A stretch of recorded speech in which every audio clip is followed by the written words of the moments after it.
From April 2025, the UK government plans to introduce severe cuts to disability benefits.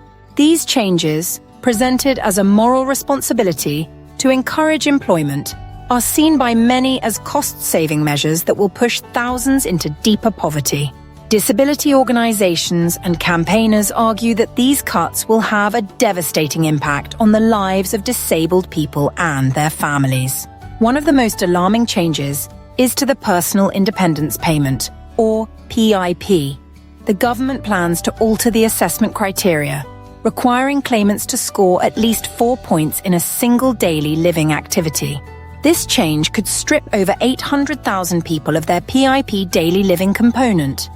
PIP supports daily life costs, such as help with personal care and food preparation. Losing this support could force individuals to choose between essential needs like food, heat, or medicine. The limited capability for work and work-related activity element of Universal Credit, or UC, will be frozen until 2029-30 for existing claimants. It will no longer rise with inflation. New claimants will receive only £50 per week, a drastic cut that does not cover the cost of living with a disability. As bills and essentials rise, disabled people will receive less real-term support, further straining their financial situation. By 2028, the Work Capability Assessment, or WCA, will be replaced by a stricter PIP-based assessment. While reform is necessary, replacing one flawed system with another without proper safeguards is risky. PIP assessments already have a high rate of inaccuracy and stress. This change risks excluding people with complex conditions from the benefits system altogether, leaving them without the support they need. There are vague proposals for a severe disability premium for those with lifelong conditions who qualify for the UC health element. However, details are unclear, making it hard to judge its effectiveness. Young people will continue receiving disability living allowance until age 18, but won't qualify for the UC health element until age 22. This 4-year gap leaves vulnerable young adults without income during a critical transition period. These changes won't just affect disabled individuals.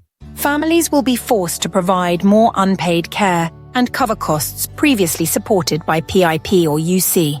For example, a parent whose child loses PIP might have to reduce work hours to provide care, further reducing household income. Many families already live paycheck to paycheck. These cuts will push them to the brink, creating additional financial and emotional stress. Imagine a young autistic adult who needs daily help navigating routines. With a PIP cut, they lose their carer. Their parent cannot afford to pay for support, so they reduce their working hours. Their income drops, bills rise, and eventually they fall behind on rent. Or consider an elderly disabled woman living alone who uses PIP to pay for assistance and food delivery. With her benefits cut, she might have to choose between warmth or medication. Organisations like Scope are rallying the public to fight back against these unjust measures. Thousands have signed petitions, written to members of Parliament, and shared their stories. Campaigners call on the government to halt proposed cuts, redesign assessments with input from disabled people, and increase benefits to reflect the true cost of living with a disability. If these changes concern you, help spread awareness and join the movement to demand justice and respect for the disabled community in the UK. Together, we can push back against the cost of cuts.